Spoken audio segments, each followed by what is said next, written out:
Muito boa noite a todos. É debate livre sobre a agenda do Estado para o combate à corrupção e branqueamento de capitais. Em estúdio, os nossos convidados de hoje: Avelino Capac, especialista em combate ao branqueamento de capitais; Leandro Ferreira, jurista constitucionalista; e os deputados Mihaela Ueba e João Pinto. Mais uma vez, boa noite, é um prazer tê-los aqui. Aos nossos ilustres telespectadores, as nossas mais sinceras desculpas pelo início tardio do debate livre desta terça-feira. De qualquer modo, estamos em tempo útil. Começo pela deputada Mihaela Ueba. Há razões políticas e jurídicas para o combate à corrupção e ao branqueamento de capitais no nosso país? Muito boa noite, caro Amílcar, boa noite aos meus colegas de painel, boa noite aos telespectadores da TV Zimbo.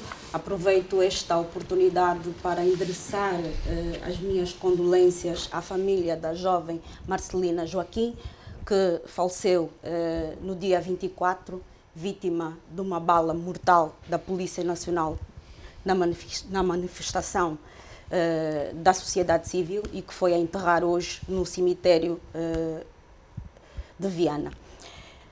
Há, sim senhora, necessidade de se combater a corrupção, quer do ponto de vista jurídico, quer do ponto de vista político, mas queria avançar aqui 3 notas. Primeiro, queria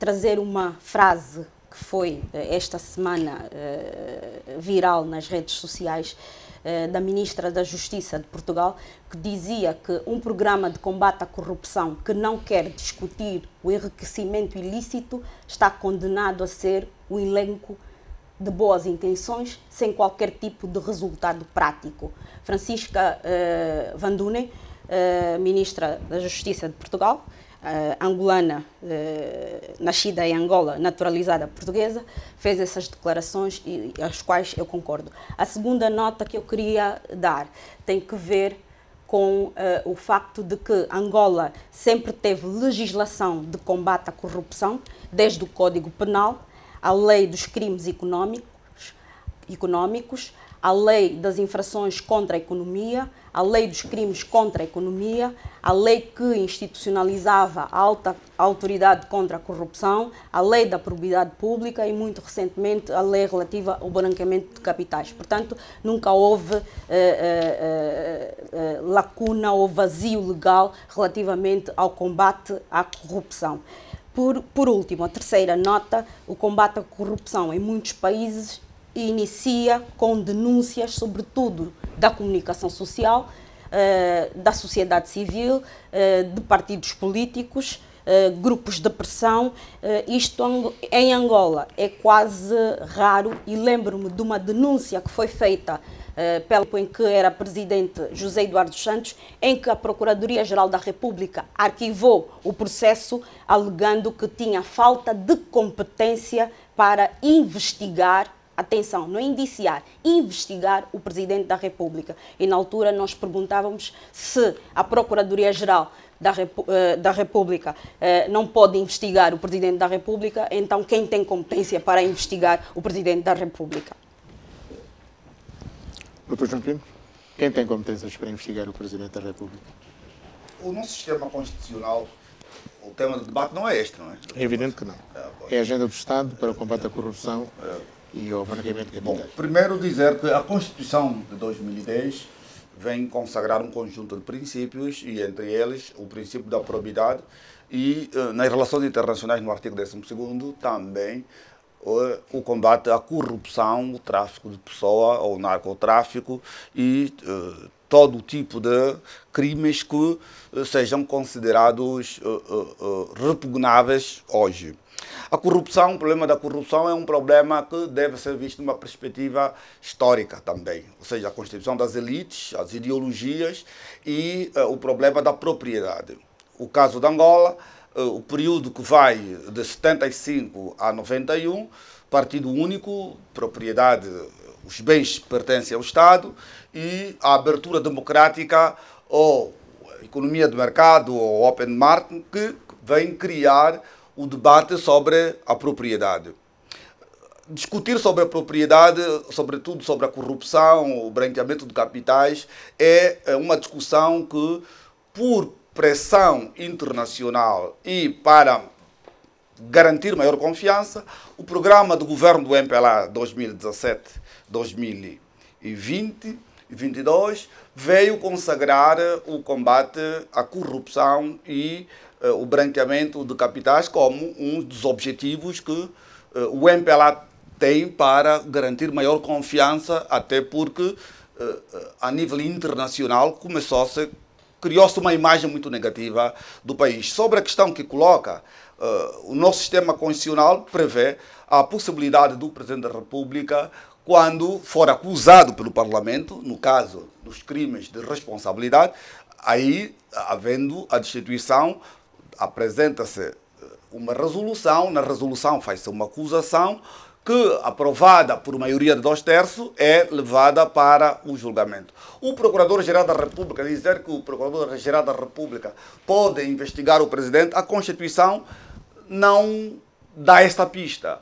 A pista é que é no processo de destituição em que, havendo acusação, nesse caso, dos crimes de corrupção ou crimes que, para tal, levem à destituição do Presidente. Mas, como sabe, o nosso modelo de responsabilidade condicionada, essa é uma discussão antiga com a doutora Weba, o modelo de responsabilidade é um modelo de responsabilidade condicionada e não direta ou imediata. Ou seja, havendo uma acusação, prova-se em plenária, havendo a prova em plenária, o que acontece é que depois de enviar para o Tribunal Constitucional ou o Supremo Tribunal, se for crime de corrupção, terá que ser o Tribunal Supremo, e depois de provado ou condenado, perde-se o mandato.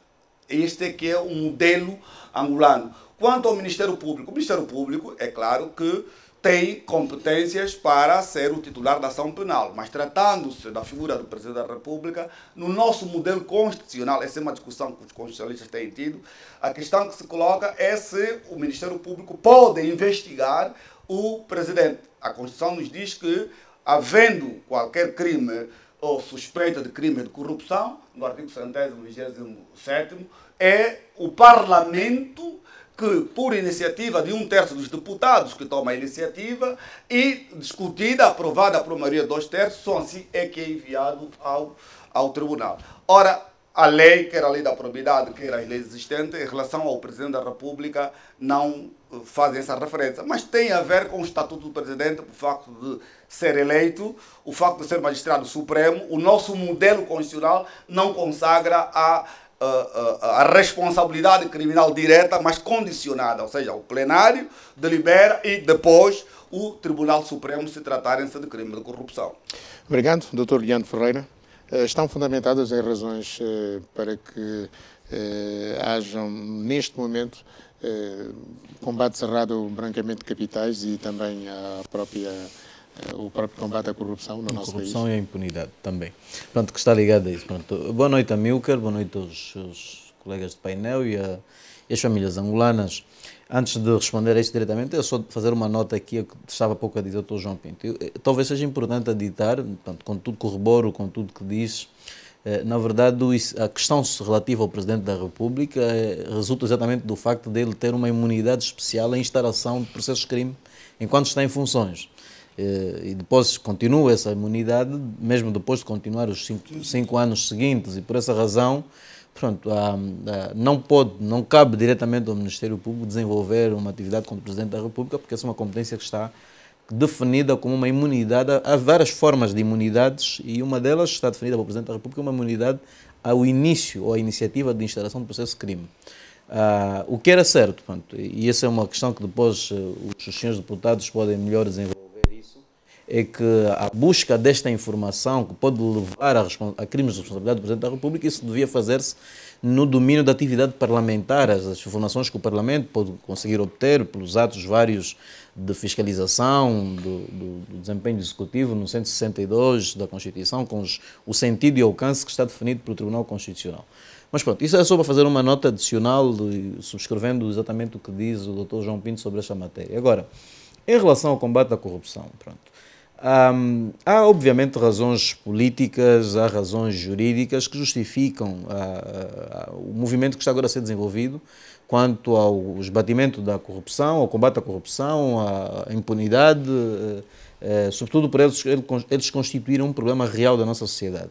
Portanto, quanto às razões políticas, eu provavelmente deixo isso aos senhores deputados para melhor discutirem esse aspecto e vou focar-me sobretudo nas questões jurídicas, chamemos assim.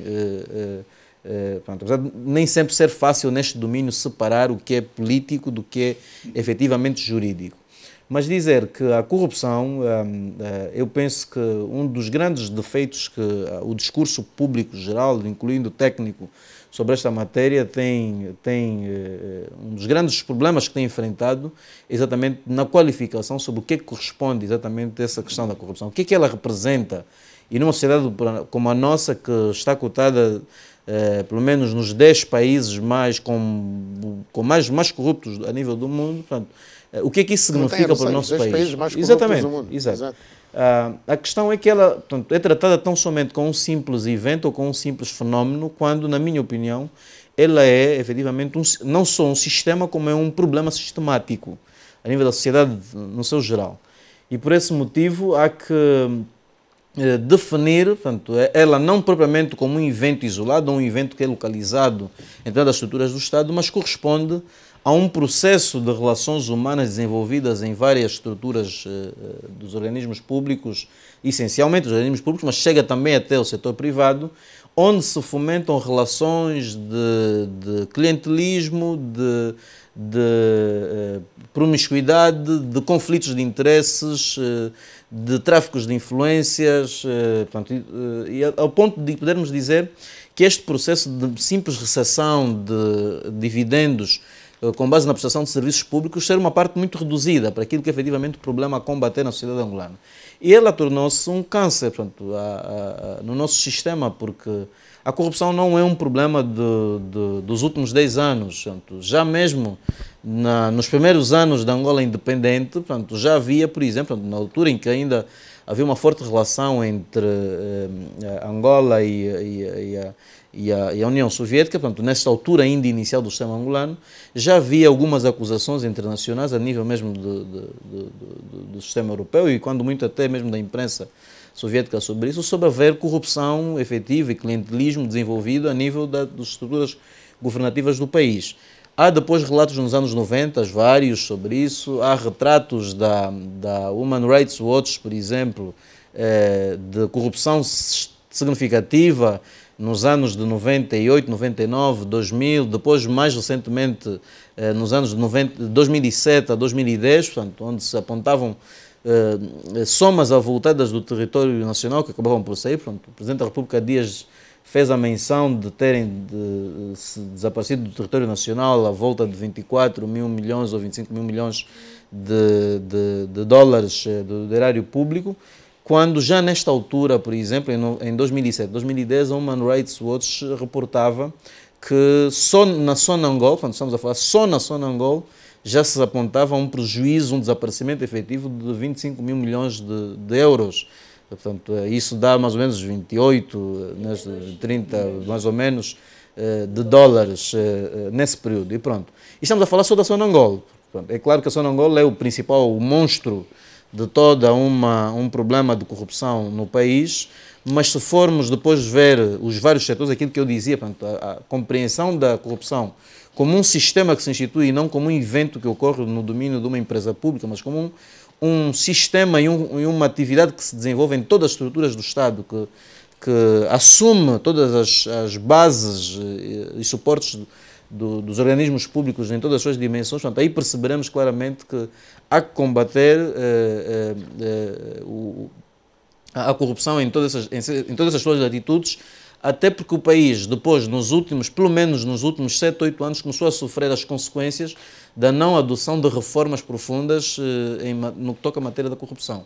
Já tivemos episódios no passado de ameaças de recuo nos apoios a prestar pelo Banco Mundial, pelo FMI, depois foi o corte da moeda, do apoio, do acesso à moeda estrangeira, pelos correspondentes, sobretudo na América, portanto, depois a nível também da Europa.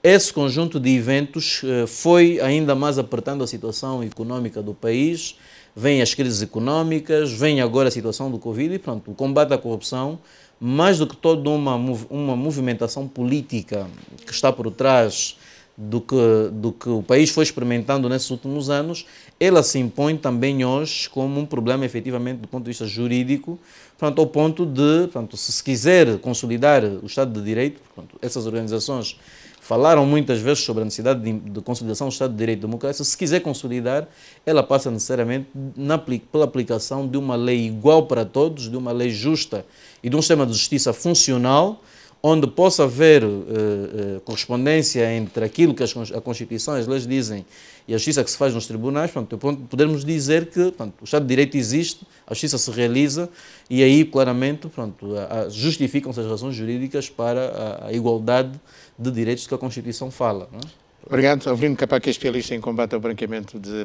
capitais, tem inclusive um livro sobre a acumulação primitiva de capital no período de 92 a 2017. Pergunto-lhe se temos legislação bastante para uma melhor abordagem sobre esse tema. Temos. Boa noite, amigo. Temos legislação bastante sobre o combate ao branqueamento de capitais. Até não é só combate, nós temos agora um novo regime que fala sobre prevenção e combate ao branqueamento de capitais. Quer dizer que temos um regime para prevenir e depois temos um regime, na eventualidade dos agentes não obedecer ao regime de prevenção, então vamos para o regime de repressão. Quer dizer, tem uma legislação, para além de Angola fazer parte das Nações Unidas, nós somos membros da Convenção de Palermo, de 2000, somos membros da Convenção de Mérida, somos membros da ISA-Malag, uma organização regional da África Austral sobre o combate ao branqueamento de capitais. Somos membros do GAFI e nós adotamos todas as recomendações, as 40 recomendações do GAFI. Nós aqui a nível interno temos agora a Lei 5/20, que entrou em vigor este ano, em fevereiro, acho que 27 de janeiro. Temos a Lei 3/14 sobre infrações subjacentes ao branqueamento de capitais, temos a lei de probidade, a própria nossa Constituição é clara sobre isto. Portanto, em termos de legislação, nós estamos cheios. Agora, o problema não é a legislação, o problema é depois pôr isto em prática. Isto é a dificuldade que nós temos. Quando nós falamos de corrupção, por exemplo, a corrupção é uma infração subjacente ao branqueamento de capitais. A corrupção tem que ser encarada, e eu vejo um discurso bastante abstrato e genérico. O que é corrupção? Então, eu que sou funcionário público, ou seja, eu tenho uma responsabilidade pública para gerir uma empresa pública, desvio os fundos públicos à corrupção. Não há. Nós temos que começar a definir. Estamos a corromper desde que altura? Primeiro, há um desvio dos fundos públicos, que isso é um tipo legal de crime, chama-se peculato. Depois, eu para facilitar a movimentação desse desvio, desse bem que eu desviei, vou corrompendo algumas pessoas. Aí é onde começa a corrupção. E nessa perspectiva, nós temos que começar a encarar da seguinte forma. Ora bem, primeiro, quem peculou tem a sua responsabilidade e não é preciso levar nos termos do branqueamento de capitais. O que estou a querer dizer com isso? Nós temos visto, por exemplo, os anúncios da PGR, e a PGR com toda a razão que ele tem, porque ele é o titular da ação penal e do garante da legalidade. Sempre que ouvir algum anúncio, ele deve fazer a acusação, deve acusar, mas depois, em sede já do julgamento, que vai decidir se de facto a acusação dá para proceder e, consequentemente, haver condenação ou não. Mas acontece que até hoje, de todos os processos que nós conhecemos, e sobretudo esses mediáticos, nenhum deles ainda foi condenado sobre o branqueamento de capitais. Há uma razão técnica. E essa razão técnica é falha na legislação. Por quê? Nós, quando falamos de branqueamento de capitais, estamos a falar de um tipo legal de crime, sendo deve ser analisado em sede do direito penal. O direito penal é regido por vários princípios de iluminismo penal e, sobretudo, particularmente, o princípio da legalidade. O princípio da legalidade diz que não há crime que não resulte de uma lei prévia, escrita, certa, estrita. Ou seja, então, se não houve uma lei, e olhando para esse princípio, e olhando para o conceito do branqueamento de capitais, que é a necessidade que o indivíduo tem de branquear um bem, e se eu estou a branquear um bem é porque esse bem é ilícito, logo concluímos que, afinal, branqueamento de capitais é um crime de segundo grau.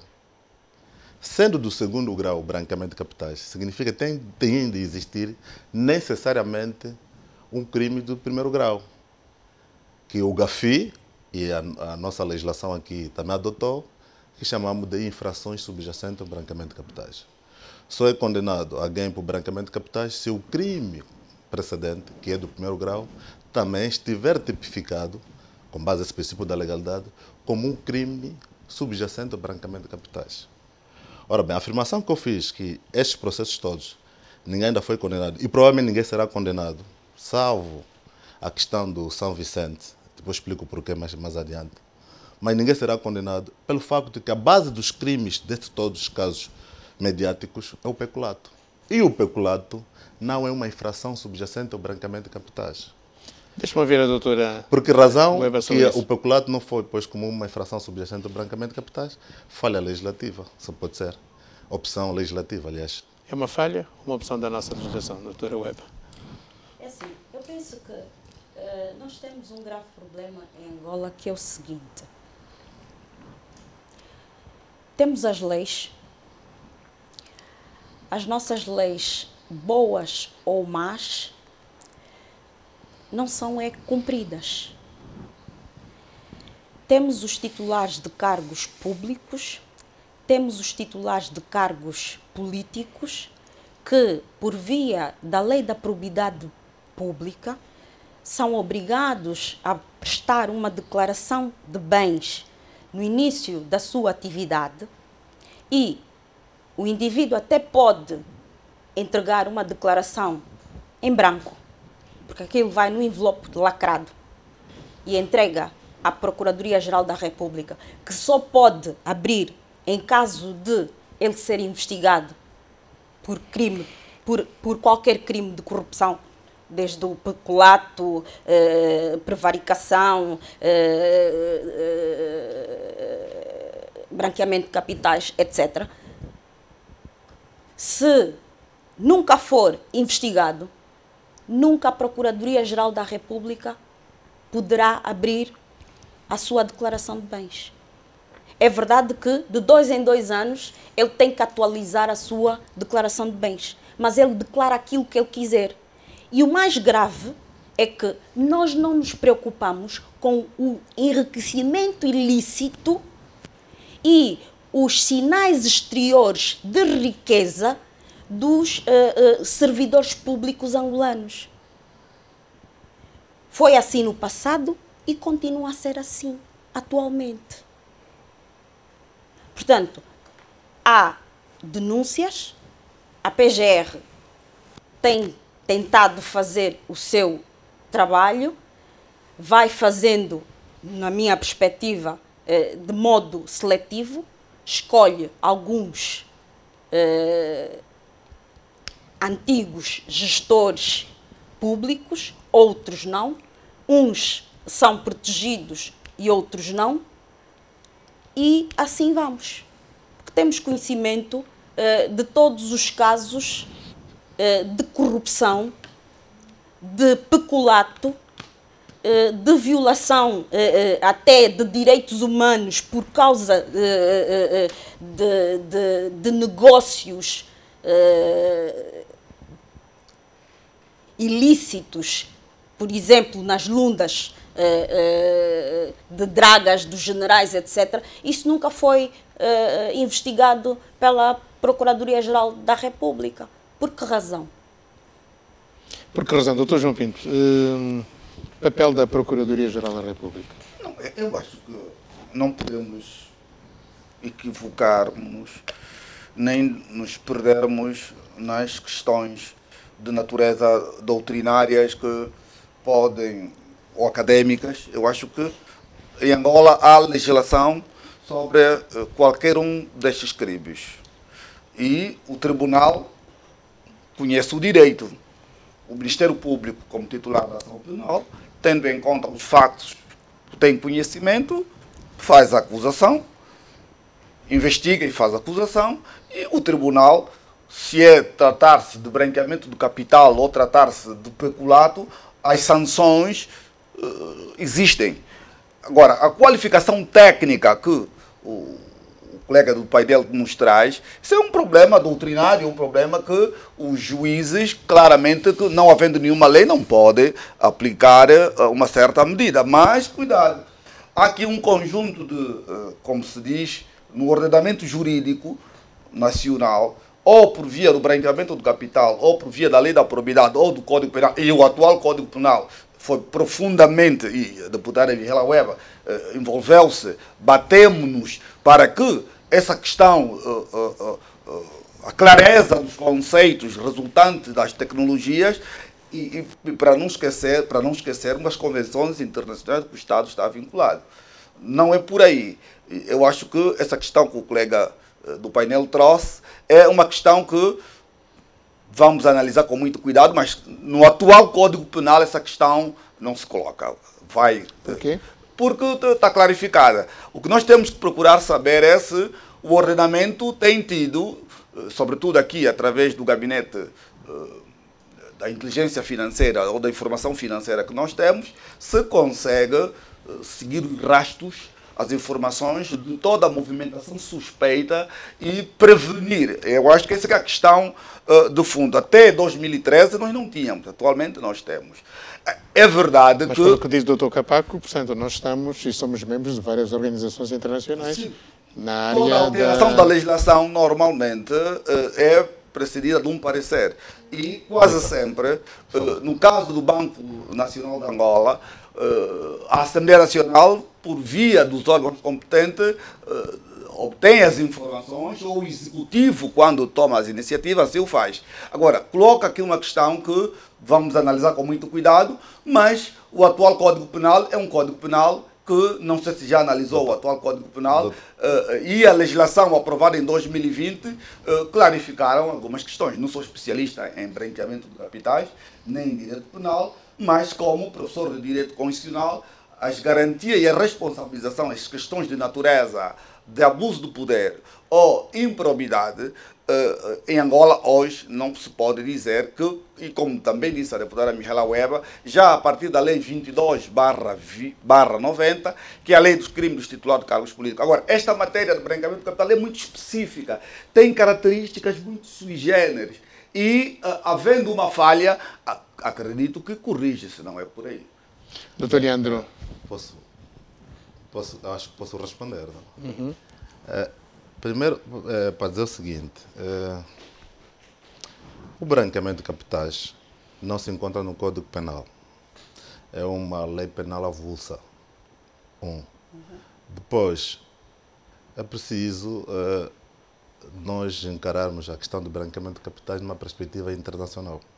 Porque todos os países a nível interno fazem é cumprir as recomendações internacionais. Ora bem, é curioso também, e isto a questão que eu levantei, porque que até agora, todos esses processos, nenhum foi condenado por uma questão de branqueamento de capitais. Tem que ter uma explicação técnica. A explicação técnica é isso que eu apresentei aqui. Portanto, não convém descurar essa questão. A questão está mesmo na opção ou na falha legislativa. Por que o legislador, na Lei 3/14, sobre infração subjacente, não colocou o peculato como uma infração subjacente? Porque até o GAFI, isso no capítulo 8º, ele recomenda, diz, olha, são infração subjacente e catalogou este. Mas apesar desse que nós estamos a catalogar, é importante que os países a nível interno adotem outras medidas. Então, o legislador angolano, não sei por que razão, estou a dizer opção legislativa ou uma falha, acho melhor não colocar o peculato como uma infração subjacente. É para quê? Para ninguém não ser responsabilizado mesmo, neste momento, por branqueamento de capitais. A opção legislativa foi no sentido de que nós temos, no nosso Parlamento, infelizmente, muitos ex-gestores que cometeram pretensamente o crime de peculato e, se isso fosse associado ao branqueamento de capitais, o dinheiro todo que foi colocado no exterior do país, certo? Poderia ser, digamos que... Quer dizer, nesse caso, se nós tivéssemos peculato como uma infração subjacente, teríamos concurso de crime. Ou seja, teríamos branqueamento e depois teríamos o próprio peculato, não como infração, mas como peculato do Código Penal. Sim. Percebe? Então, uma vez que o peculato não é uma infração subjacente, afasta-se o branqueamento e não temos concurso de crime. Quer dizer, havia de agravar a situação do arguido. Essa é a questão. Portanto, o que é que o senhor... E como é que fica a questão do dinheiro que está lá fora? É aí que isso é que me preocupa. Bem, isso foi em 2014, a deputada Micaela já era deputada, o doutor João Pinto também era deputado. Branqueamento de capitais, em termos de branqueamento de capitais, eu penso que a nível internacional, sempre que há essa situação, os bens, o dinheiro que é considerado vindo de forma ilícita através do branqueamento de capitais é logo retido, certo? Sim. E provavelmente devolvido à sua origem. Sim, mas isto está claro, até por lei também sobre o repatriamento coercivo. Não. O repatriamento coercivo é outra coisa. Por aí o dinheiro não volta. Disso eu lhe garanto. Deixa-me ouvir, doutor. Por aí o dinheiro não volta. Já pelo branqueamento de capitais volta. Eu acho que está a haver aqui um certo... Estamos aqui a deambular em situações... Então vamos refrescar o nosso pensamento, doutor João Pinto, só para irmos para intervalo. As questões relativas ao branqueamento de capitais e as questões relativas ao repatriamento de capitais, curiosamente, estão associadas. Sim. Porque estão associadas. Sim. E mais, quer a lei das instituições financeiras, quer a lei do branqueamento de capitais, estão intimamente ligadas, porque quase sempre todo indivíduo que adquire recursos financeiros de forma ilícita, peculato, tráfico de droga, procura transferi-los ou aplicá-los. Eu acho que o colega traz uma questão que é muito técnica, que só aqueles que trabalham, que lidam com a área, mas a doutora Sango, não é Sango, a diretora da informação financeira, e toda a discussão que nós tivemos era o gabinete especializado que lá estava, da Unidade de Informação Financeira, e que... Francisca Massango. Doutora Francisca Massango, que é uma pessoa muito aberta, e o técnico que lá foi, trabalhou conosco com todo o embaraço, a doutora Mihaela Weber estará a lembrar, foi muito pormenorizado. E nós até achamos que a própria relação que a lei de 2020 traz é quase que mesquinha. Até parentes de sei lá de que grau, os amigos próximos. Eu acho que, Sr. Doutor, é melhor ver bem a redação da atual lei e procurar se o que está a colocar, porque não posso pôr em causa um professor que é investigador, porque também sou professor, e que é especialista, temos que manter aqui o respeito pela ciência. Procure, como especialista, ajudar naquilo que achar que há alguma coisa que está errada, estamos todos abertos, mas nós, e a doutora Mihaela Weber, que é uma pessoa muito exigente, colegas nossos que estavam na comissão, olha, o deputado Raul Danda, nós fomos quase que mesquinhos. Se falhou isto, eu tenho algumas dúvidas. O que pode existir é os nossos magistrados, e é muito comum no nosso país às vezes, confundir-se as questões de natureza, vamos lá ver, o crime, a qualificação criminal ser confundida com uma outra, porque todo ato relativo ao peculato, quase sempre quem comete o peculato, titular de cargos políticos, quer praticar um ato ou um negócio para branquear. Essa é que é a questão. E no nosso modelo não há omissão. Agora, esse pormenor técnico, eu tenho algumas dúvidas ou reservas, mas como é um professor, é um colega, por via do respeito e da solidariedade acadêmica, vamos manter esta dúvida que eu diria razoável. Então, meus caros, vamos partir para um curto intervalo. Já voltamos. É a agenda do Estado para o combate ao branqueamento de capitais e também à corrupção. Não sai daí. João Pinto, Leandro Ferreira, Avelino Capaco e Mihaela Weber. É o quarteto que está aqui nos estúdios hoje da TV Zimbo.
E estamos de novo no debate livre, hoje sobre a agenda do Estado para o combate à corrupção e branqueamento de capitais, em estúdio, Avelino Capaco, Micaela Weber, Leandro Ferreira e João Pinto, 2 deputados, mas é um quarteto de juristas aqui hoje na TV Zimbo para debatermos 2 temas que estão na agenda pública, razões políticas e jurídicas, e o que nós também queremos saber. Dr. Leandro, Avelino Capaco levantou aqui a questão do combate ao branqueamento de capitais, sublinhando que ou há falha ou não na nossa legislação. Afinal, o que há em relação a isso? Eu pessoalmente, e vou ser mais resumido em relação a isso. Eu pessoalmente tenho também reservas em relação ao que foi aqui dito. Mas no seguinte sentido, eu penso que o problema na legislação, ou por uma questão de opção do próprio titular da ação penal, normalmente quando os processos começam, é comum serem identificados todas as espécies de ilícitos possíveis. E depois, no âmbito do desenvolvimento da investigação, a acusação, e depois, quando chega a fase da pronúncia judicial, há que fazer o depuramento. A pronúncia judicial visa exatamente expurgar do processo tudo quanto não possa ser relevante para a acusação criminal. E o que acontece é que, nesses casos, vai-se reparando que, na generalidade dos processos que estão a ocorrer,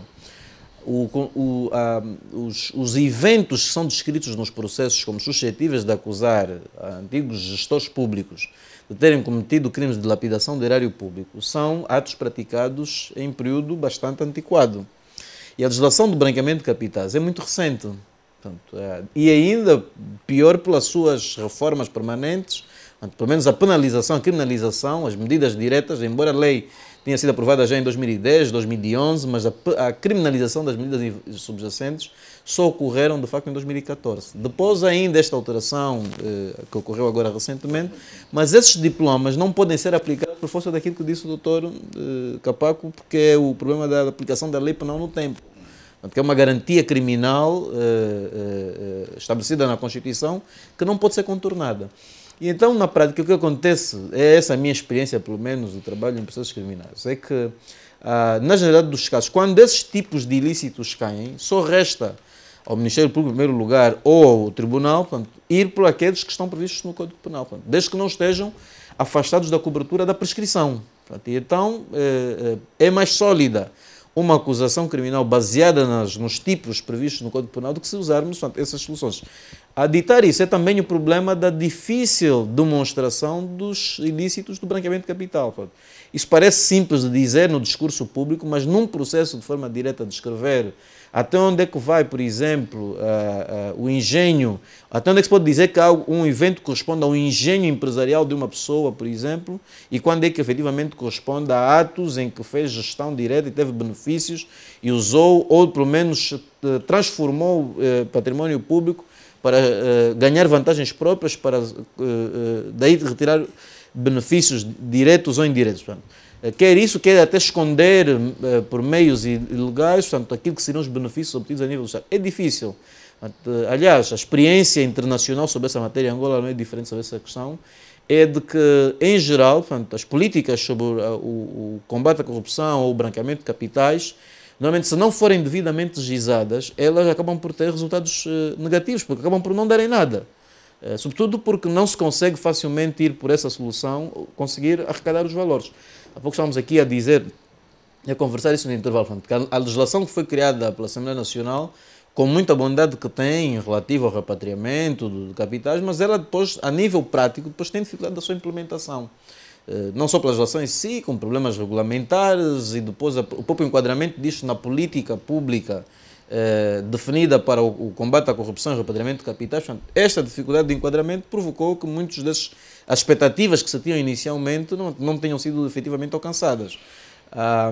Então é tudo isso que me parece que está na base da dificuldade de existirem condenações que envolvam questões de branqueamento de capitais e não propriamente um problema de articulação da aplicação legislativa. É a minha opinião, com todo o respeito, claro, e com a devida reserva que faço com a minha pequenez no direito penal e respeitando os especialistas dessa área, se tiver uma perspectiva diferente, pronto, nós claramente somos todo ouvido. Dr. Weber. Eu acho que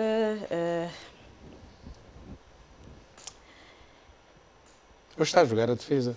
estou a jogar a defesa porque há vários casos de branqueamento de capitais, de várias entidades que exerceram cargos públicos e cargos políticos em Angola, que algumas se encontram no país, algumas estão no exercício de funções na Assembleia Nacional, no Executivo, outras estão fora do país. Nomeadamente? Há vários casos. Olha, nós tivemos um caso que o processo saiu de Portugal e veio para Angola. Portanto, neste caso, para além da questão do suborno de um juiz, também havia a questão de branqueamento de capitais. Está a referir a quem? Dr. Manuel Vicente ou engenheiro Manuel Vicente? Engenheiro Manuel Vicente, sim, é do conhecimento público. Portanto, essa questão, não sei se o processo, uma vez passados 5 anos da imunidade que ele tem nos termos do número 3 do artigo 127 da Constituição, e ele tem porque na altura ele estava na qualidade de presidente do Conselho de Administração da Sonangol e não propriamente na função de vice-presidente da República, e portanto são atos estranhos à função presidencial, e todos os atos estranhos à função presidencial gozam desta imunidade de 5 anos. Ele até 2022 tem essa imunidade. A partir de 2022 vamos ver. Há quem diga que ele não se encontra no país, que está num país em que não há acordo de extradição entre Angola e este país, que é os Emirados Árabes Unidos, e portanto vai ser mais um processo que provavelmente, aí vou dar razão ao doutor Capaco, que de facto não vamos ver ninguém a ser condenado por branqueamento de capitais. Será, doutor João Pinto? Eu não vejo as coisas nesse sentido. O que nós temos que procurar ver é as matérias relativas ao direito penal também levantam a questão da sucessão das leis no tempo.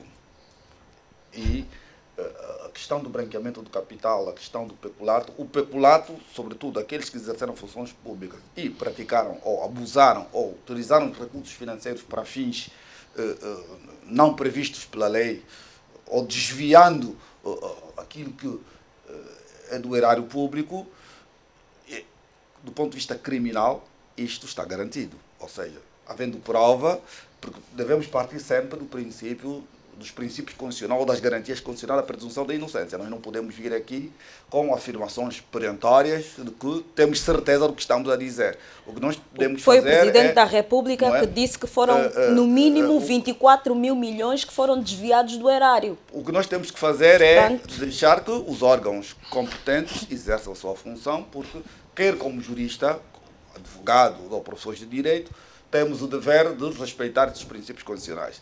As suspeições é normal que existam, é normal que se diga que aconteceu isto, mas até que o tribunal prove, também é um outro passo. E o raciocínio jurídico é um raciocínio lógico. Mas essa informação veiculada pelo próprio Presidente da República é do conhecimento da PGR. Portanto, o Presidente diz que foram desviados 24 mil milhões do erário, significa dizer que a PGR pode ser mais, já sabe quem pode é que ser, pode ser mais. Pode ser mais, pode ser mais. O Presidente disse aquilo e fez ele muito bem. Também garante, ou seja, tem que haver uma base, não é? E os dados existentes, parece-me que o Presidente tem informações, que os dados existentes, ele coloca este valor que... Mas quem deu esta informação ao Presidente? Foi a PGR ou o Presidente é que deu a PGR? Quer dizer, o Executivo tem dados, não é? Os bancos têm dados, ou seja, os serviços, a informação financeira tem canais sobre a circulação dos recursos financeiros. Tem. E, como Presidente da República, ele tem acesso a informações privilegiadas, quer do ponto de vista da inteligência financeira, quer do ponto de vista do sistema administrativo, primeiro. Segundo, o Presidente, ao fazê-lo, ele procurou fazê-lo para transmitir confiança que suspeita-se que, durante o período que o país teve grandes recursos, houve uma movimentação estranha ou a utilização indevida de, pelo menos, este valor. Mas o que nós devemos dizer é esperar os resultados finais. Mas esses resultados finais serão resolvidos de várias formas. Ou por via dos acordos relativos ao repatriamento de capitais, com todas as dificuldades ou barreiras que possam existir, ou seja, dinheiro existente num determinado banco ou país, o seu movimento para Angola vai depender ou dos acordos ou da robustez do sistema financeiro também. E é este debate que temos que fazê-lo com a cautela necessária, no sentido de saber-se que existem as infrações, cidadão A ou B transferiu, não consegue justificar, e nas relações entre os Estados, notificar-se, ou por via de carta rogatória, o Estado, e estes recursos, por via da legislação internacional, são congelados, apreendidos, para que possam ser devolvidos. Mas o combate à corrupção e o branqueamento de capitais é um programa de governo que visa moralizar a sociedade e que procura transmitir mais confiança para os investidores a nível internacional. Eu acho que não podemos perder isso de vista. Avelino Capaco. Bem, amiga, o que eu trouxe aqui agora foi uma perspectiva, porque durante a minha vida, enquanto docente, também enquanto cidadão, as perguntas que sempre que me colocam é, por que, por exemplo, o caso do Zeno não foi condenado branqueamento de capitais? A questão do Dr. Walter Filipe, a questão do ex-ministro Augusto Tomás, quer dizer, todo mundo que é condenado por branqueamento de capitais, depois, já em sede de julgamento, o juiz judicial depois é acusado e é pronunciado, vai até o julgamento, depois no julgamento afastam.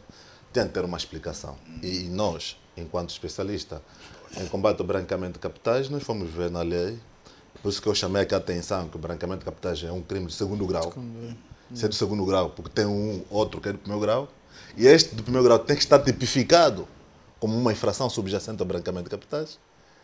Portanto, se não tiver tipificado, logo afasta a questão do branqueamento de capitais. E esses processos todos, a base da acusação desse processo todo é peculato. E não encontramos na Lei 3/14. Logo, há toda a razão o porquê que afastam sempre o branqueamento de capitais. Então deixa-me voltar a perguntar ao Dr. Liane, então onde é que está a dúvida? Se há clareza nessa questão, onde é que está a dúvida, do ponto de vista jurídico? Houve alteração? Não, a nova lei do branqueamento de capitais e combate ao terrorismo, é preciso que se diga isso. A Lei 5/20. A Lei 5/20 é uma lei que foi muito discutida. A sociedade, o Parlamento, os colegas, já dissemos aqui que o colega está a trazer uma questão técnica que este parecer, esta opinião, seria bom trazer essa opinião ou por um artigo, as pessoas terem acesso, lerem e compararem, porque não estamos aqui, nós não estamos na academia, mas, estamos no debate público. Expressar escrevendo ou está no debate também? Perdão, estamos a referirmos às leis que foram aprovadas e o papel da sociedade civil, de intelectuais ou de especialistas que sabem que está-se a discutir uma lei, os grupos parlamentares são abertos, pode contratar a doutora Mihaela Weba. Essas questões hoje não são tabus. O Parlamento, na discussão na especialidade, não há tabus. Há coisas que às vezes entre nós discordamos e concordamos com a oposição. Por quê? Porque o próprio modelo de discussão na especialidade, que é constitucional e regimental, é técnico. Ou sabe ou não sabe. Ou é ou não é. Se há uma falha, claro que tem que se corrigir. Está a imitar o Salô Gonçalves. Então é. Não. Mas diz isso em que é? Não fala Angola. Leandro Ferreira. Eu honestamente não sei se nós estamos a discutir aspectos diferentes. Ou questões, estamos a chegar a conclusões diferentes e combate ao branqueamento de capitais. Pronto, o branqueamento, a determinada altura, perdi-me em termos de questão. O doutor Capoco diz que portanto, a legislação não é punida, portanto, não é aplicável por essa razão. Eu pessoalmente sinto, a minha percepção em termos de experiência prática é que ela, sobretudo, tem resultado, portanto, porque os tipos de ilícitos, normalmente o Ministério Público acusa sobre um conjunto de vários tipos de ilícitos e pronto, pode no momento não aplicar as punições, portanto, pode não aplicar diretamente ou apenas o peculato, mas aplica outros tipos de ilícitos. E a minha impressão, pelo menos a nível dos processos, é que esses têm caído, sobretudo por um problema da aplicação da lei no tempo. O caso do Zeno, pronto, há aspectos do processo que eu não conheço, pronto, teria que emitir uma opinião completamente no vazio em relação a isso. Pronto, devo confessar que não domino sobre isso. Mas aqueles, a experiência que tenho, por questões profissionais, não podemos apontar exatamente os casos em que estivemos a trabalhar sobre isso. Mas a experiência que tenho é que eles caem sobretudo por essa razão. É por causa da aplicação da lei no tempo e não tanto por causa da disposição da aplicação ou dos crimes pela sua natureza, pronto, ou pela não previsão como crime subjacente na lei do branqueamento de capitais. Pronto. Como disse, com as devidas reservas e o respeito académico profissional sobre essa área, pronto, esta é a minha percepção sobre isso. Pronto. Eu, nesse aspecto, não acho que tenha havido vazio de instrução criminal para perceber, pronto, que é comum aglutinarem-se várias espécies de ilícitos criminais e, no final, aqueles que habitualmente não são levados até a fase final têm caído, sobretudo, por força do princípio da legalidade penal. Tem sido essa a razão. É esse o caso tenho a impressão que foi o caso do Zeno dos Santos, tenho a impressão que foi o caso do Augusto Tomás e parece-me ser também aqueles casos que vão agora acontecer nesses que estão agora a ser levados a juízo. Parece-me ser essa a experiência. Mas pronto, com as devidas reservas... sempre com a aplicação da lei no tempo e a sucessão das leis penais. Porque é preciso que isso fique bem claro. Porque, repare, o doutor coloca uma questão que eu pessoalmente tenho algumas reservas, mas vamos analisar com cuidado e eu acho que nada é demais. É sempre bom quando alguém nos traz uma visão técnica que nos pode ajudar a superar as nossas dificuldades. Mas a discussão, repito, amigo, doutor... Isso é tão técnico, e eu percebo o que o doutor Leandro, o doutor João Pinto estão a dizer, porque isso é bastante técnico mesmo, e porque... quando coloco a questão do tempo, não está a perceber. Confesso que eu não estou a perceber, porque a lei de infração subjacente de branqueamento de capitais de 2014, né? E esses processos estão a acontecer agora. Sim, mas os factos o que define a aplicabilidade da lei é mais no um tempo... fundamento porque que não está a se condenar por branqueamento de capitais. Sim, não? sim, mas a aplicação da lei no tempo se refere não ao início do processo, mas à prática do ato. O Alex... Sim. A lei rege-se pela... Não, mas o que estamos aqui a apresentar, no fundo, estamos a responder à questão porque que esses casos todos, ninguém até hoje foi condenado por branqueamento de capitais. E eu estou a apresentar uma perspectiva. E eu estou a apresentar uma perspectiva, vocês também estão a apresentar outra perspectiva. Sim. Essa questão é tão técnica, que o entendimento comum, por exemplo, vou dar um exemplo concreto, sobre os PEPs. Todo mundo sabe que em Angola temos PEPs. Mas nós técnicos, nós nunca tivemos PEPs em Angola. Nós só passamos a ter PEP em 2020. É verdade. Com a entrada dessa nova lei, nunca tivemos PEPs. Porque o regime anterior nunca definiu PEPs nacional, só PEP internacional. Então, mas o entendimento comum, as pessoas não sabem disso. Percebe? Portanto, ninguém, por exemplo, eu vou citar nome porque são figuras públicas, José Eduardo dos Santos, Isabela, Xé, Augusto Tomás, nunca foram PEPs. Nunca tivemos PEPs. Se isso for um motivo para, por exemplo, agravar a situação da responsabilidade penal, não pode. Em princípio da lei da legalidade, do princípio da legalidade penal.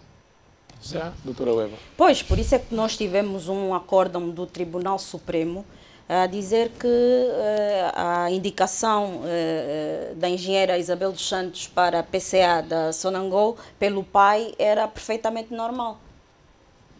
Quando que todo mundo sabia que era claramente uma situação de nepotismo. E mais, foi uma possibilidade de, efetivamente, ela ter eventualmente praticado crimes de peculato e branqueamento de capitais dentro da Sonangol. Doutor Leandro? É só fazer um remate. Eu ainda, e sinto mais ainda que a opção a nível judicial tem sido, sobretudo, a ir para os ilícitos em matéria do Código Penal por causa das punições mais graves que lá são provistas. Exato. Está vendo? Parece-me ser, sobretudo, essa estratégia. Concordo. Não propriamente um problema o problema da estruturação técnica do diploma. Acho que é, sobretudo, porque, primeiro, por essa via se consegue não cair no âmbito da amnistia, em primeiro lugar, e, segundo, aplicam-se medidas mais graves lá, no Código Penal, porque são... Em geral, nos tipos de ilícitos, elas provocam medidas... Com até 16 anos exatamente, de cadeia. E no âmbito da estratégia, não vou aqui acusar nem apontar o dedo, no sentido de poder haver ou não intervenção ou alguma forma de influência política nisso, mas O que é certo é que, portanto, os processos estão a ser desenvolvidos na perspectiva e na expectativa de muitos operadores a nível do sistema político e judicial, na expectativa de que os resultados sejam de facto alcançados, as condenações ocorram. E nesse sentido, portanto, de alguma forma se garante, entre aspas, com alguma felicidade, o resultado de punições mais severas ao abrigo do Código Penal, e por isso se envereda por essa via. Parece-me ser isso que está exatamente na base dessas opções que se fazem a nível judicial, parece ilícitos. Pode também haver essas questões técnicas, mas parece-me que está no essencial, na base de se preferirem os ilícitos criminais do Código Penal, seja exatamente isso. E mais outra questão que eu tenho também discutido sobre esse aspecto. A legislação do branqueamento de capitais, ela oferece muito mais facilidades. É uma legislação que, na minha opinião, tem muito mais oportunidades favoráveis aos arguidos do que o Código Penal. Dentre as hipóteses de poder haver a chamada, os acordos tanto possíveis para a recuperação de danos e aí haver benefícios em matéria criminal com o Ministério Público, portanto, para evitar, sobretudo, o desenvolvimento a nível da acusação ou redução significativa da penalidade aplicável. Portanto, além dessas hipóteses, recomendaria menos a aplicação dos tipos de ilícitos previstos no branqueamento de capitais, é também o facto de parecer mais confortável, sobretudo ao Ministério Público atualmente, adotar o sistema das perdas que está previsto no Código Penal e não propriamente o regime da perda alargada de que fala essa legislação mais recente relativa à recuperação de ativos. Porque essa legislação, portanto, com a natureza que ela tem, sobretudo abarcam também a natureza sancionatória, estão cobertas pelo princípio da legalidade. E como são de 2018, só podem aplicar-se a atos posteriores a isso. Então, de que forma? Da aplicação da lei no tempo. Então, qual é a forma do Estado de ainda conseguir garantir alguma recuperação de património? É pelo regime da perda do Código Penal. Pronto, a perda dos atos decorrentes da prática criminosa, sejam os bens adquiridos diretamente, sejam aqueles decorrentes de ganhos indiretos ou posteriores para o desenvolvimento dos atos que resultem do ato criminoso. Parece-me ser, por essa lógica, que se tem estruturado a estratégia a nível do desenvolvimento do processo crime, no combate à corrupção, ao branqueamento de capitais, aos crimes de peculato, que se tem efetivamente desenvolvido essa atividade. Obrigado, vamos fazer aqui mais um intervalo, por sinal o último, já voltamos, é muito rápido.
final. Temos apenas 8 minutos para gerir, somos 4 aqui nos estúdios. Doutora Weba, corrupção. A senhora tem dito, sempre que usa da palavra no Parlamento, que há um combate seletivo quando queremos falar de corrupção no país. Exatamente, porque eu entendo que o combate à corrupção deve ser feito por todos e por todas as instituições. E mais, não deve ser uma política do governo.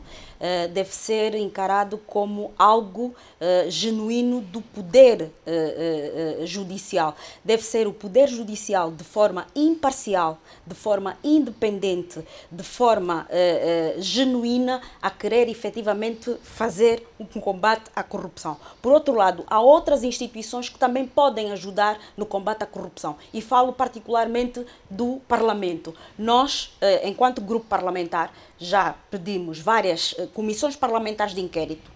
E, na altura, pedimos uma comissão parlamentar de inquérito ao Fundo Soberano, pedimos uma comissão parlamentar de inquérito à Sonangol, pedimos uma comissão parlamentar de inquérito à dívida pública, pedimos uma comissão parlamentar de inquérito ao BESA, pedimos uma comissão... É para ver que tudo isso poderia ser evitável se o Parlamento cumprisse a sua função de fiscalizar aquilo que é a atividade do Executivo na gestão da coisa pública, a atividade de empresas públicas e de dinheiros públicos pelo próprio Parlamento. Nós vimos, por exemplo, que em Portugal o BES foi à falência, e houve uma comissão parlamentar de inquérito em Portugal, que até o nosso compatriota Álvaro Sobrinho foi ouvido na comissão parlamentar de inquérito portuguesa.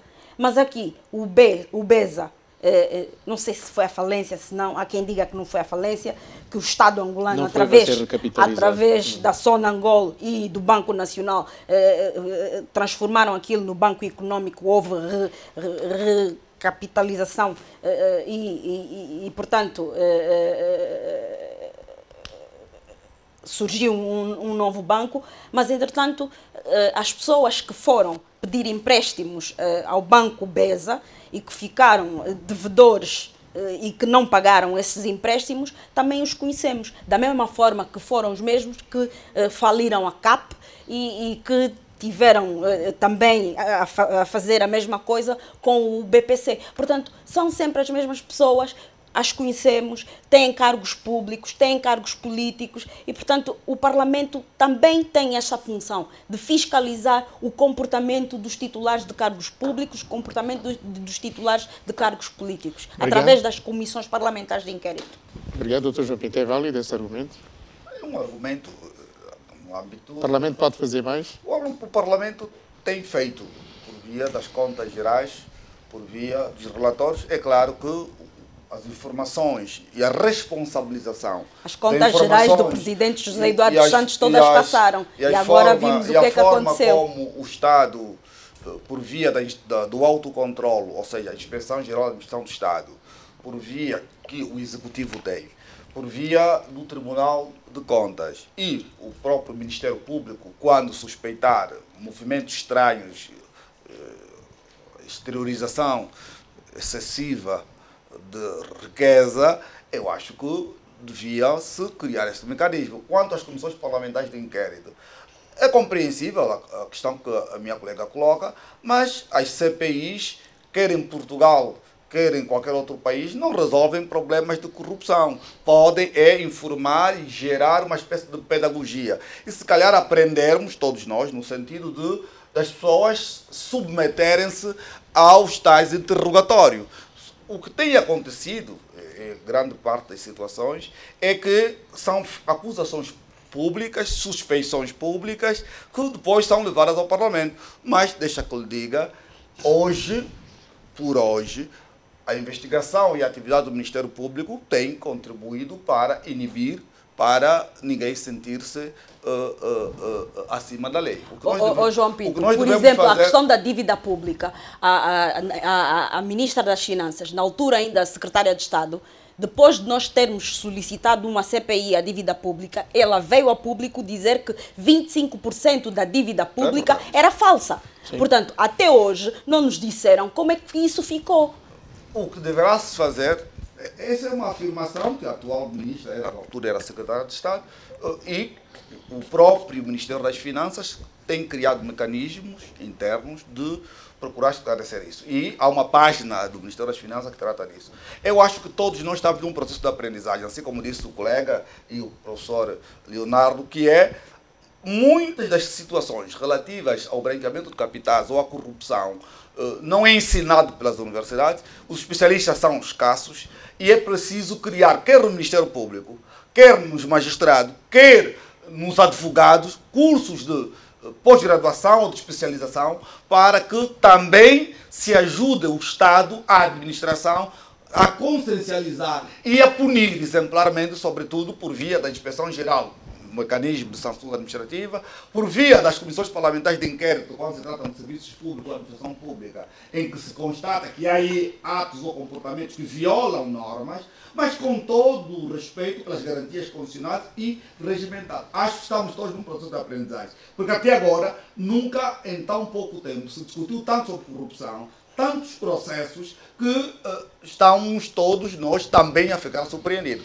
Obrigado, temos 2 minutos para gerir, Alvino Capaco, afinal temos que aprender e divulgar mais essa questão relativa ao branqueamento de capitais. Exato. Quando falamos de branqueamento de capitais, corrupção, estamos a falar da recuperação também dos ativos, estamos a falar da lei de repatriamento financeiro, da lei de repatriamento coercivo, de perdas de bens, estamos a falar disso tudo.